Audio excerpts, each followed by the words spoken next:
interactions between transportation and land use, and ultimately, the way that we develop infrastructure have led to these many and varied problems of environmental degradation, inefficiency, and inequality.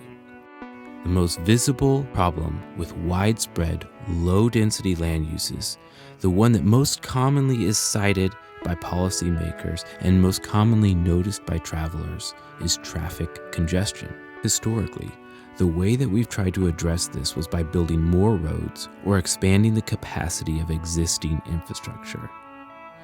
This is how some of the world's most developed countries also have some of the most extensive highway infrastructure across the globe. Roads that crisscross through cities, that cut through towns and neighborhoods, that cross entire countries, and road infrastructure that takes up some of the most valuable real estate in our urban centers. Of course, as we found time and time again, making more space just for the car doesn't really reduce traffic congestion, at least not in the long term. In many cases, it can even lead to more traffic congestion. For example, research has shown that in developed countries, over 90% of new road capacity is consumed within 3 to 5 years. Focusing just on road expansion misses half of the transportation land use nexus. In the relative short term, simply adding capacity temporarily enhances accessibility and mobility by car. What this means from the traveler's point of view is that travel by car is a much more valuable proposition. To take advantage of this new reduced travel time, drivers will do one or more of 3 things. Drivers may switch which mode they take. Finding too much road congestion by car on their way to work, over time, drivers may have switched to bus, or drivers may have switched to train, which could have been faster than a car at some point. But as the road capacity is expanded, the roads that were once previously clogged and causing them to think about different modes are now free-flowing, at least temporarily. So they'll switch out of their bus or out of their train and take the car. Another way in which people change their travel behavior in response to reduced travel times by car is by switching their routes. A road or a bridge may have become so congested over time that taking a side road or a road through a neighborhood or a less direct route may have become a quicker way to get to work. As the road is expanded and becomes free-flowing once again, drivers will switch their route back to that original road. And finally, they may adjust their time. Especially in this day and age, many workers have flexibility in what time they can arrive at work. And so some may have decided to leave earlier and get to work sooner and leave from home earlier to beat that rush hour congestion. Some may have gone to work later and left work later to try to beat that peak.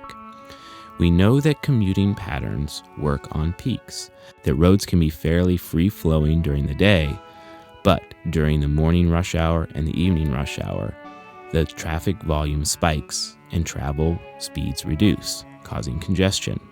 As the road network is expanded, those peaks are reduced a bit, travel flow increases, and that particular travel time becomes more attractive, so drivers will switch back to that travel time. Each one of these things individually may not be enough to cause new congestion on that road, but put together, enough people switching their travel behavior will result in a consumption of that new road capacity in that 3 to 5 years. This is a phenomenon we often call triple convergence. What simply expanding road capacity fails to recognize is the unique nature of travel demand.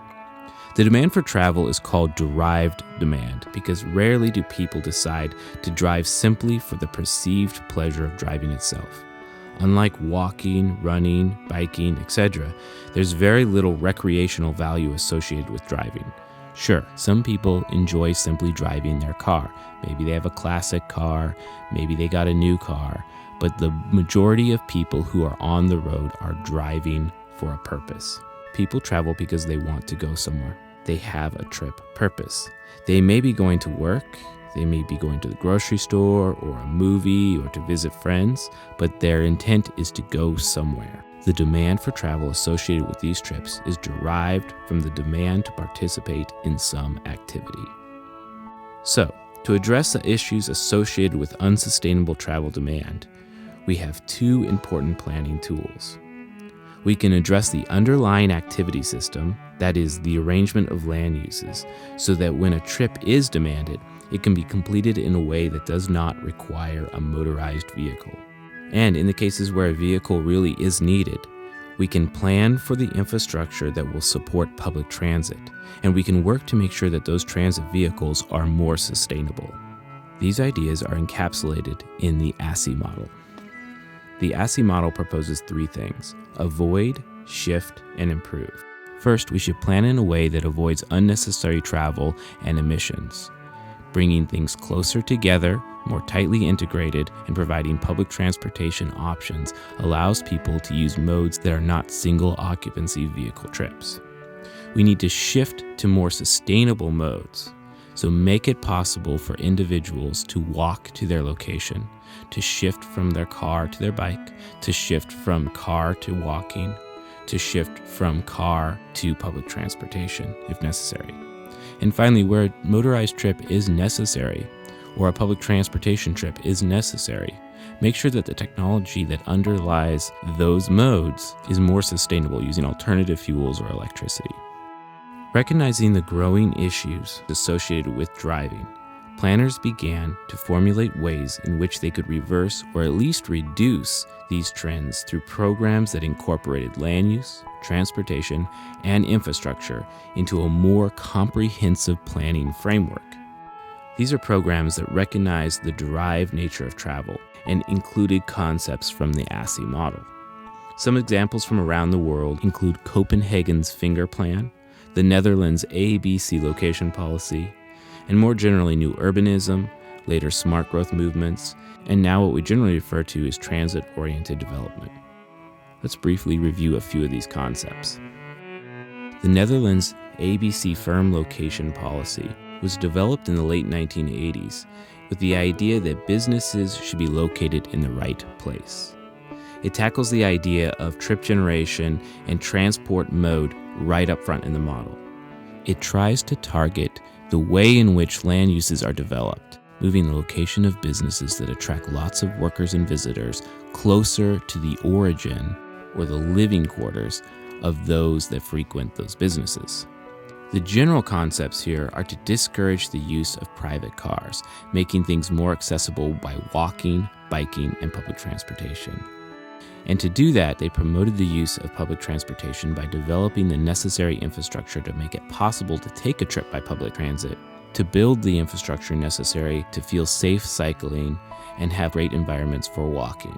The idea was also to link employer mobility demand with good public transit facilities, so trying to direct the location of firms in areas that have access to good public transportation, but also ensuring that employees and visitors have access at the origin of their trip to that same public transportation system. And finally, by reducing parking, or at least making parking less available and more expensive at the destination end of the trip, or the firm location of the trip. These things combined effectively reduce the demand for single occupancy trips on the way to visit these firms. All of these things were done in recognition that there was a tendency for businesses to move away from the city centers and farther out to the urban fringe. As a result of this movement away from the urban center and towards the urban fringe was an increasing dependency on single occupancy vehicles. In order to reduce this car traffic, they had to encourage public transportation by integrating these transportation and land use options, locating these firms closer to the public transportation, but also reducing mobility by car. These are things that are often very difficult to do politically, but necessary in order to achieve a more sustainable land use pattern. So locations across the Netherlands were categorized by accessibility profiles, graded from A to C, based on accessibility without a car and accessibility by the car. A locations were supported by great public transportation accessibility and had poor car accessibility. These locations were considered suitable for the development of large-scale office complexes that often had many workers and visitors each day. These locations were also within close proximity, about 600 meters, of a national or regional rail interchange, so that visitors could easily take public transportation and switch systems as necessary. Within 400 feet were high-quality trams or buses, so there was a hierarchical public transportation system accessible to commuters and visitors. Locations that had a little more car accessibility but still good public transportation were graded as B locations. In these places, there was still good car accessibility, but also within 400 feet, high-quality trams or bus stops. In any of these B locations, you were no more than 5 minutes away on a tram or high-quality bus from a regional railway station. And to support intermodal transfers, these locations needed to be within 400 meters of a main road connected to the national highway system. Finally, C locations were rated as poor public transportation supporting zones, but had excellent car accessibility. These locations were not rated as suitable for high-volume offices that required commuters to come in on a daily basis or visitors on a daily basis. They were more suitable for car-dependent companies like haulers, couriers, and other heavy industry. Within 1 kilometer of these locations, there needed to be a direct link to the national highway system, and most of these locations were on the very outskirts of metropolitan areas. As we see from this ABC map of Trondheim, locations in red are at the urban centers and are rated very good for access by walking, cycling, and public transportation. The B areas typically surround these more dense A areas and are supported by regional transportation accessibility. The C areas are on the farther outskirts, in some cases still supported by regional transportation accessibility, and in other cases just within close proximity of a national road system.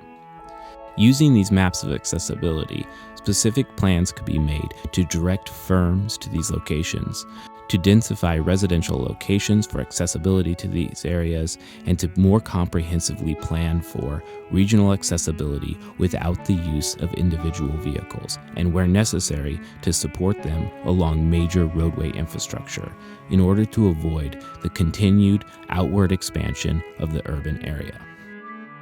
Very early on, in the late 1940s and early 1950s, Copenhagen recognized a troubling trend towards lower density, mostly residential development occurring on the outer fringe of the city.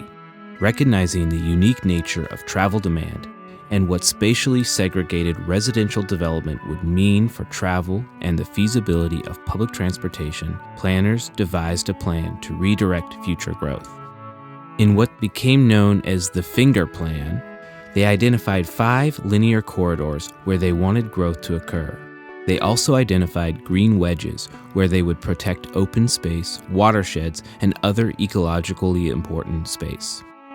In order to effectively channel future urban growth along these corridors and ensure more sustainable modes of travel would be feasible, they invested in infrastructure and rail along these corridors in advance of development. As a result, development quickly spread along the planned corridors with more compact urbanization oriented around transit stations. Transit-oriented development is a more generalized recapitulation of the ideas embodied in city-level integrated transportation and land use plans from around the world. It's a movement to reorient the development of decentralized, low-density land use towards a more focused land use pattern, frequently using transit stations as a hub.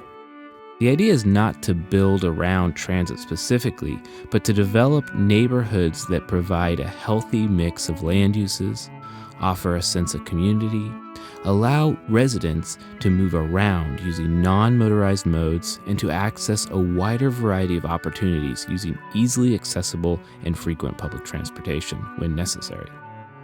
One of the more comprehensive definitions of TODs comes from the Institute for Transportation Development Policy, stating that TOD means integrated urban places designed to bring people, activities, buildings, and public spaces together with easy walking and cycling connections between them and near excellent transit service to the rest of the city.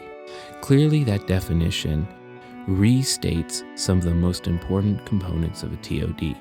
It's integrating land uses with the idea of transportation, allowing places to be navigated by foot and by walking, and less necessarily by the car itself, as many cities around the globe have grown to orient themselves towards. A second component of that definition states that it also means inclusive access for all to local and citywide opportunities and resources by the most efficient and healthful combination of mobility modes at the lowest financial and environmental cost and with the highest resilience to disruptive events. Comprehensively, this definition not only states that the development pattern itself should orient towards transit and allow people to freely navigate without cars, as I said before, but also that it should be an opportunity for all people, lower income, higher income, to mix within a community and in a way that reduces environmental footprints, is more equitable, and is more resilient to any kind of disruption. There are several key characteristics that are present in most successful TODs. These often include a mix of land uses, which could include retail, office, entertainment, municipal, and residential uses. This mix of land uses is essential to creating a TOD that generates activity as well as transit ridership. Land uses should be at densities that support transit, which for residential development translates to at least 7 to 12 dwelling units per acre. Another key element of a TOD is the creation of pedestrian-friendly environments with safe, attractive pedestrian connections between transit service and the uses in the TOD. A development in proximity to a transit station that is difficult or unsafe to access by walking is not a TOD. A TOD should include transportation choices, including fixed guideway transit service, bus connections, pedestrian connection, and bicycle access and storage facilities. Generally, TODs have reduced parking requirements because of these transportation alternatives. This recognizes the role walkability and public transit access play in reducing the need to use a car, but also serves to discourage car usage with lower supply of parking spaces that will then encourage the use of modes that don't incur the extra time and expense needed to find a less available and more expensive parking space. Finally, a TOD should be of high-quality design, again as a mechanism for creating an inviting pedestrian environment. When you think about Southern Nevada and the way the urban form has developed, we have houses that are kind of spread out everywhere, and we have 2-3-story apartment buildings along the busier streets. Our environments are built around cars and moving cars from place to place. And everything we do, you have to get in the car. I mean, people get in their car to check their mail. If you don't think that's true, take 1 or 2 days and don't use your car, and you will see the huge impact that it has on our lives. They have emissions that go out into the environment. We drive from place to place, and we're completely auto-dependent. One of the real nice things about transit-oriented development is that it creates opportunity for a very walkable neighborhood, a place where people can leave their condo, their townhouse, or even their home, and they can walk to their neighbor's house. They can walk their kids to play with their friends. There's so many health benefits to that. We know that there's an amount of exercise that's recommended that we should do every day. Wouldn't that be great if that exercise was walking to get some fresh food, or to go to an activity where there's a physical behavior, rather than sitting in the car and pushing on the pedal. What transit-oriented development tries to do is take some of that density, some of those apartments and condos, and put those in areas so you have some maybe mixed use, you have some shops, you have more high density residential. It's a holistic approach for community development. It looks at having access to parks and walkability. Transit improves the lives of low and moderate income people by providing them access to jobs, housing, and other amenities that we all take for granted. So if you could imagine, you would have a higher density area maybe in Henderson, in North Las Vegas, maybe you're out in the Summerlin area, over in the south part of the county, and all of those would be connected up by transit with enough people in each of those areas that you'd have enough ridership to take that transit system to work or to the Strip or to other areas. We're in the infant stages here in Southern Nevada where we can put in the systems and to basically really transform the way we live here. When you put in a permanent system like light rail and have established permanent stations and stops, you're going to see more investment in those areas and surrounding them because business owners, property owners are going to know there's a transit stop here. I'm going to invest in commercial development. People are going to want to build residential units there because it's close to the transit stop. We have to, as a community, look at the cost of transportation, not as an expense, not as a cost, but as an investment. And that investment is to allow us as a community to be vibrant, to be rich in our culture and our quality of life. We need it to be competitive with the rest of the world. We want to continue to diversify our economy, and we have to look what other communities are doing, and that's an important piece of their strategic plan is implementing comprehensive transportation plans. A great example is Phoenix. They invested $1 billion in their transit system, and they expected about a $3 billion return in economic development along that corridor. Instead, they've documented $7 billion.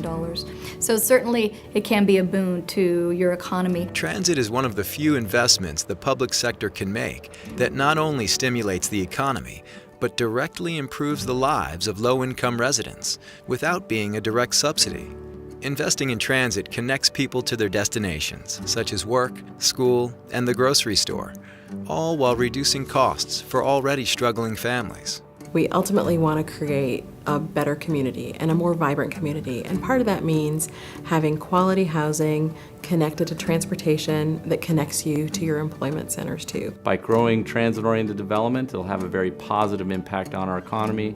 It'll stretch our resources longer, and it'll allow us to continue to build the great quality of life that we enjoy today.